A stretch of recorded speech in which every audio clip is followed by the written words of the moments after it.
Welcome to CSE now YouTube channel. Hopefully आप सभी लोगों का प्रीलिम्स जो अच्छा गया होगा। अब आप लोगों का सी सेट भी हो चुका है, तो hopefully you have done well in both the papers. अभी CSE नाउ की टीम जो है, मैं अविनाश और मेरे साथ है अंकुर, हम दोनों जो है आपका GS1 का पेपर डिस्कस करेंगे। मेनली फोकस रहेगा हमारा आंसर की पे। जो डिटेल डिस्कशन है, अगर आप डिमांड करते हैं तो डिटेल डिस्कशन हम थोड़ा इलेबोरेटेड रहेगा, जो थोड़ा वीडियो लंबा हो सकता है, वो डिस्कशन हम आफ्टर फ्यू डेज कर सकते हैं। फिलहाल के लिए सिर्फ आंसर की फोकस करेंगे, ठीक है। तो फर्स्ट क्वेश्चन लेते हैं। How many delimitation commissions have been constituted by the government of India till December 2023? तो इसको आप, इस क्वेश्चन को जो है आप इजी कंसीडर कर सकते हैं, और इसका आंसर जो है इसका 4 है, ठीक है। Then second question, the Constitution 71st Amendment Act 1992 amends the 8th schedule to the Constitution to include which of the following languages? तो अगर आपको पता होगा, इसका कोड वर्ड यूजुअली लोग यूज करते हैं नमक करके यूज करते हैं, ठीक है। बट नमक में एम जो है मैथिली के लिए नहीं है, दैट्स नेपाली, मणिपुरी एंड कोंकणी। तो आपका 1 2 3 हो जाएगा सही। तो सेकंड क्वेश्चन का आपका आंसर है A. This also can be considered as an easy question. Then third question पे आते हैं। थर्ड क्वेश्चन है आपका, how many of the above are correctly matched? Bharatiya Jana Sangh doctor Shyama Prasad Mukherjee, then socialist party C Rajagopalachari, Congress for democracy Jagjivan Ram, Swatantrata party आचार्य नरेंद्र देव। तो अगर आपको थोड़ा idea होगा तो जो राजगोपालाचारी थे वो थोड़ा लिबरल और कैपिटलिस्ट माइंडसेट के थे, तो सोशलिस्ट पार्टी उनका होना मुश्किल है, और स्वतंत्र पार्टी उनकी थी, तो एक्सचेंज कर दिया गया दूसरा और चौथे को। तो पहला और तीसरा ऑप्शन सही है। तो थर्ड का जो आपका आंसर है वो है बी, ओनली 2। आप इसको मॉडरेट कंसीडर कर सकते हैं, ठीक है, ठीक है। Then fourth question, which of the following statements are correct about the constitution of India? तो अगेन पॉलिटी का आपका क्वेश्चन है, ठीक है। Then powers of municipalities are given in part 9A of the constitution, ठीक है। Then emergency provisions are given in part 18 of the constitution. Provisions related to the amendment of the constitution are given in part 20 of the constitution। Easy है, अगर आप लोगों ने part वाले chapter को देखा होगा। ये आपका ऑप्शन, ये जो आंसर है क्वेश्चन जो आपका इजी है, ऑल ऑप्शन जो से करेक्ट है, ठीक है, ज्यादा इसमें डिस्कशन की जरूरत है नहीं। Which one of the following statements is correct as per the constitution of India? ये this can be said to be relatively difficult, ठीक है। ये आपका, आप टी से याद रखिए कि टफ है ये, ठीक है। टी कोड वर्ड जो टफ के लिए रहेगा। तो इसमें जो है, inter state trade and commerce is a state subject under state list, inter state migration is a state subject under state list, and inter state quarantine is a union subject. अब पहला और दूसरा आप सभी को क्लियर होगा कि ये स्टेट लिस्ट में तो नहीं है, ठीक है। तो सी जो है ये आपको डिफिकल्ट लगेगा, आपको आइडिया नहीं होगा कि ये है या नहीं है, but C is the right answer, ठीक है। कॉर्पोरेशन टैक्स जो है इसके अंदर नहीं है, यूनियन लिस्ट 81 के अंदर आता है ये, ठीक है। तो सी है 8th का answer. Then under which of the following articles of constitution of India has the supreme court of India placed right to privacy? Puttaswamy judgment वाला है ये, इजी क्वेश्चन है आपके लिए, ठीक है। और इसका आंसर जो आपका डी रहेगा, 6th का डी, ठीक है। Then 7th question, next question चलते हैं। What are the duties of chief of defence staff as head of the department of military affairs? तो 7th क्वेश्चन आप इसको रिलेटिवली इजी मान के चल सकते हैं। और क्या है, permanent chairman of chief of staff committee, ये सही है। Exercise military command over the 3 services chiefs, ये नहीं हो सकता, आपको पता है कि प्रेसिडेंट करते हैं ये चीज। और principal military adviser to defence minister of on all tri services, तो आपका जो है डी हो जाएगा, that's easy. Operations undertaken by the army towards upliftment of the local population in remote areas to include addressing of their basic needs is called। अगर आपको थोड़ा बहुत भी आइडिया होता, न्यूज अगर आपने सुना होता, तो यू वुड रिमेंबर कि मैत्री और मदद, ये सब जो है हेल्प वाली ऑपरेशन थी, डिजास्टर मैनेजमेंट या दूसरे कंट्री की हेल्प के लिए। ऑपरेशन सद्भावना के चांसेस ज्यादा थे, और जिन्होंने पढ़ा हुआ पहले से, very good. Then longest border between, again this one was easy. The longest border between any two countries in the world is between, ये बहुत इजी, फेयरली इजी क्वेश्चन है, आप सभी को पता होना चाहिए था, ये कनाडा एंड यूएसए के बीच में है ये। Then which of the following statements about the ethics committee in Lok Sabha are correct? ठीक है, ये भी आपके लिए कैसे इजी है। टीएमसी के एक सांसद वाला केस था, उसकी वजह से न्यूज में था, ठीक है। Initially it was an ad hoc committee, सही है। Only a member of Lok Sabha can make a complaint relating to unethical conduct of member of the Lok Sabha, ये गलत है। आउटसाइडर भी कर सकते हैं ये, तो आप ओनली वाले कोड वर्ड से कर सकते थे। The committee can not take up any matter which is sub judice, तो ये सही है, ठीक है, तो आपका सी हो जाएगा, ठीक है। हेलो फ्रेंड्स, तो हम 11th क्वेश्चन पे आते हैं। और CSE नाउ ने मेंटरशिप क्लासेस भी स्टार्ट करी हैं, तो हमारे चैनल CSE नाउ पे और सोशियोलॉजी करंट अफेयर्स पे वो अवेलेबल है, आप उनको देखना। तो 11th क्वेश्चन पे आते हैं। Who was the provisional president of the Constituent Assembly before Dr. Rajendra Prasad took over? तो ये क्वेश्चन इजी है एंड इसका डी आंसर है doctor Sachidanand Sinha. Then next question पे देखते हैं। With reference to the Government of India Act 1935, consider the following statements. First statement, it provided for the establishment of an all India federation based on the union of the British Indian provinces and princely states. Second option, defense and foreign affairs were kept under the control of the federal legislature. तो इसका answer A होगा, that is, and second जो है वो गलत है, ये federal legislature के अंदर नहीं बल्कि गवर्नर जनरल के अंदर था। 13th, which of the following is a work attributed to playwright Bhasa? So that is a relatively tough question, and the answer is C, Madhyama Vyayog. Then we can move to the 14th question. This is a relatively tough question. Sanghbhuti, an Indian Buddhist monk who traveled to China at the end of the 4th century AD, was the author of a commentary on. तो इसका answer जो है C है, सर्वश्रीवाद विनय। Next, we can move to the 15th question. Consider the following properties included in the World Heritage List released by UNESCO.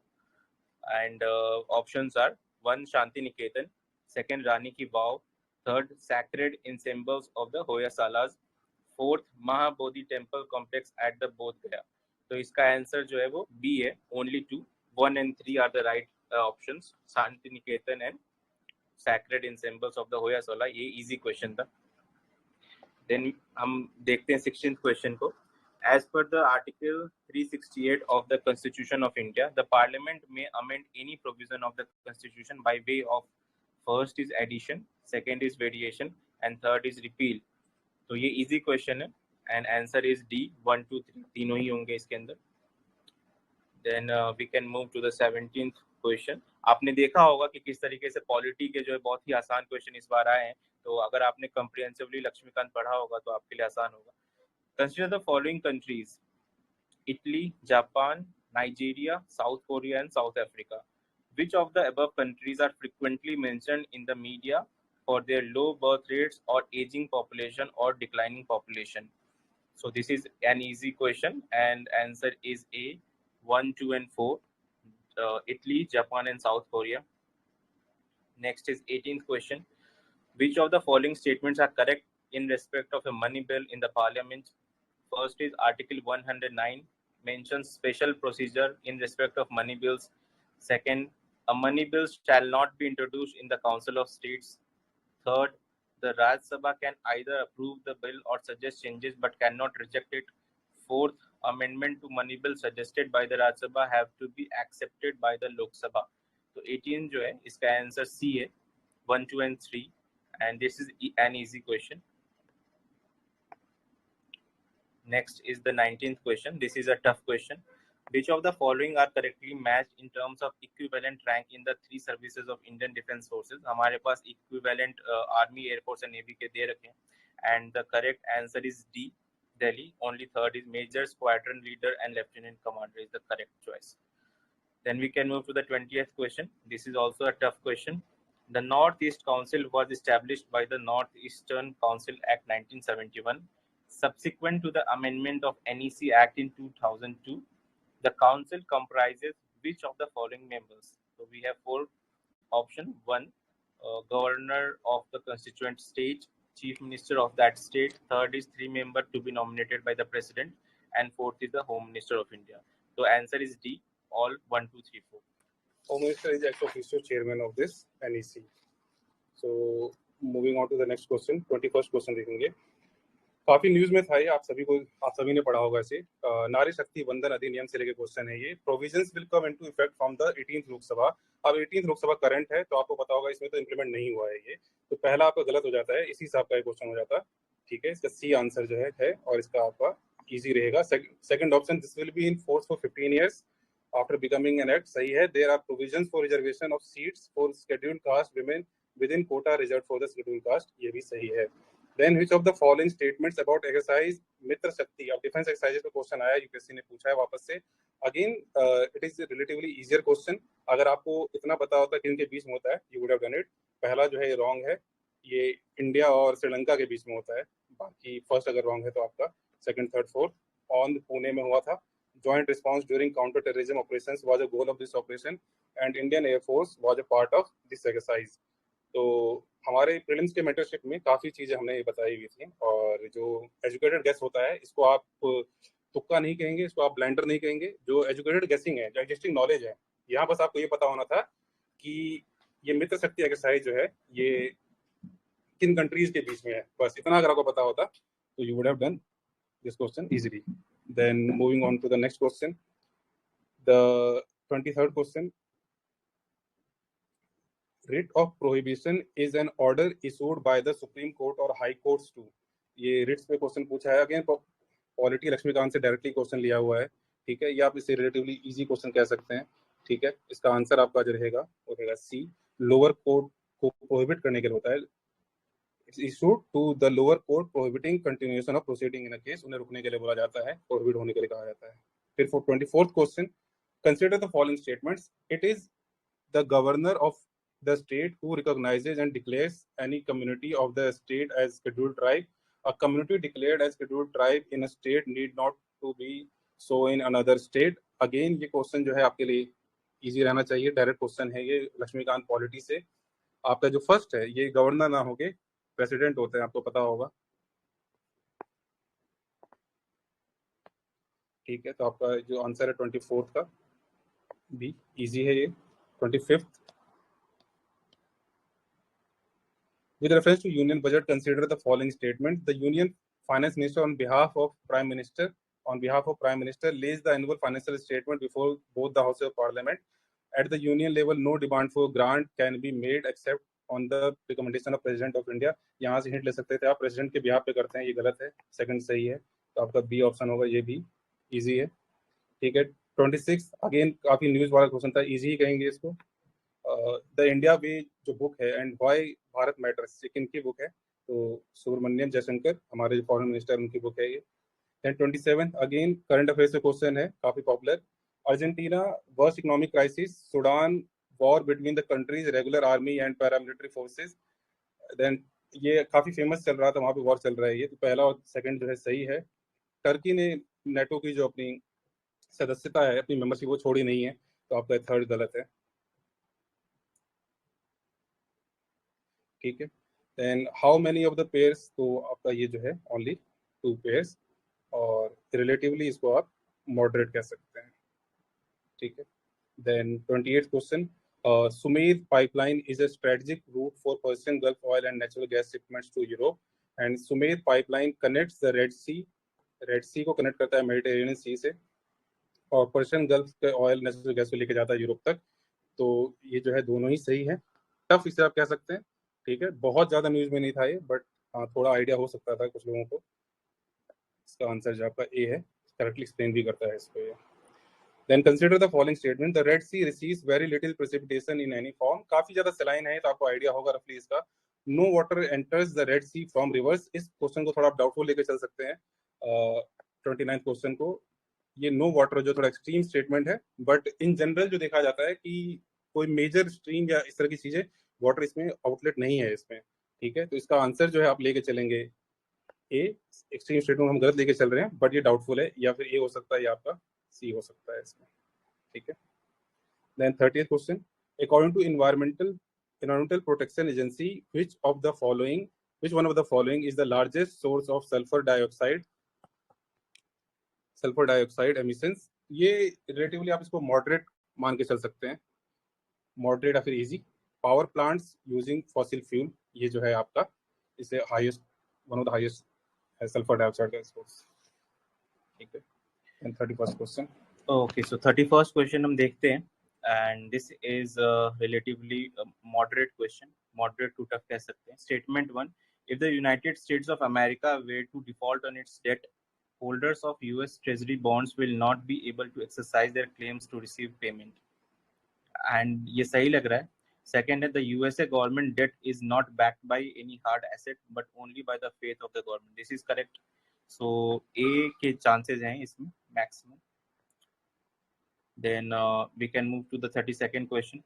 Syndicated lending spreads the risk of borrower default across multiple lenders. And the statement 2 is the syndicated loan can be a fixed amount lump sum of fund but cannot be a credit line. तो second statement गलत है आपका यहाँ पर. And this is a moderate question.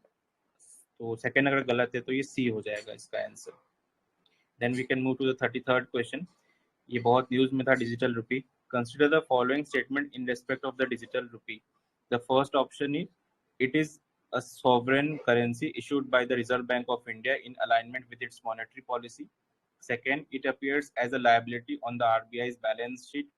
Third, it is insured against inflation by its very design. Fourth, it is freely convertible against commercial bank money and cash. तो इसका answer Delhi है D. And third is wrong. फिर 34th. With reference to ancient India, Gautam Buddha was generally known by which of the following epithets? Nyayaputta, Shakyamuni and Tathagat. तो न्यायपुट्टा महावीर को कहते हैं. Second and third are correct. So answer is B. So we can move to the 35th question. It is a relatively tough question. Archaeological site, state and description. Then Chandra Ketugarh, Odisha trading port town. So that is wrong. West Bengal में है ये.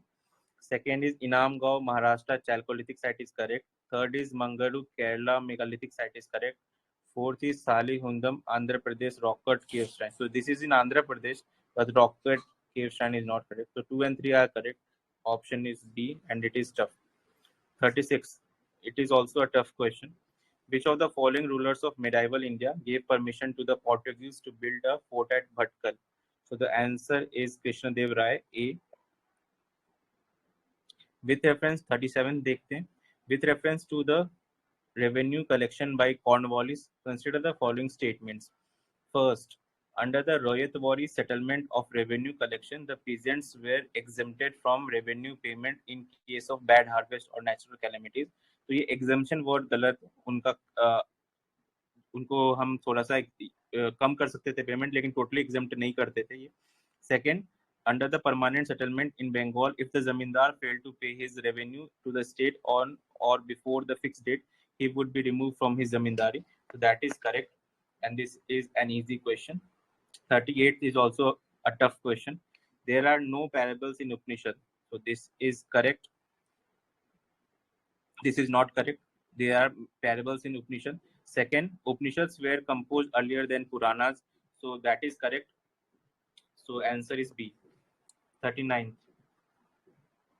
So this is an easy question. Which of the statements given above are correct? India is a member of International Grains Council. So this is a correct option.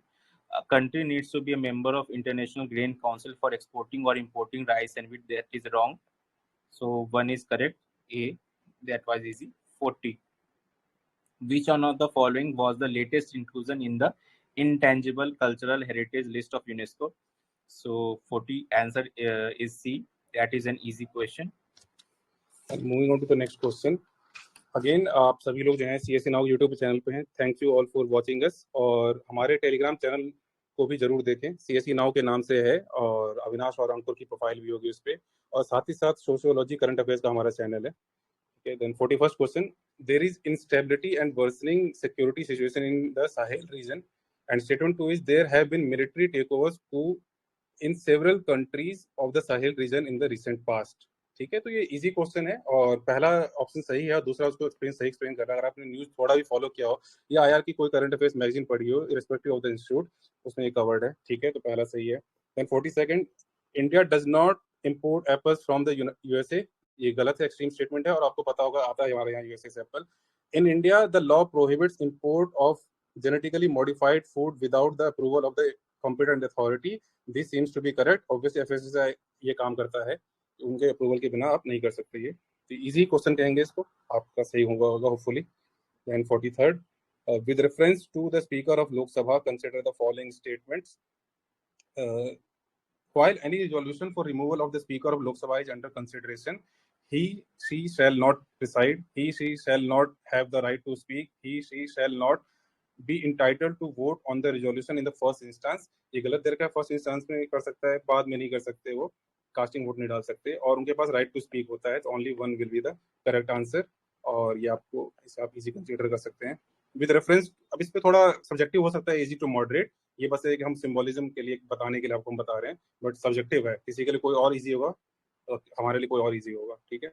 And 44 with reference to the Indian parliament consider the following statement, ये भी लक्ष्मीकांत से direct pick किया हुआ question है, ठीक है। A bill pending in the Lok Sabha lapses on its resolution, ये सही है। A bill pass by Lok Sabha and pending in the Rajya Sabha lapses on the resolution of the Lok Sabha, ये भी सही है।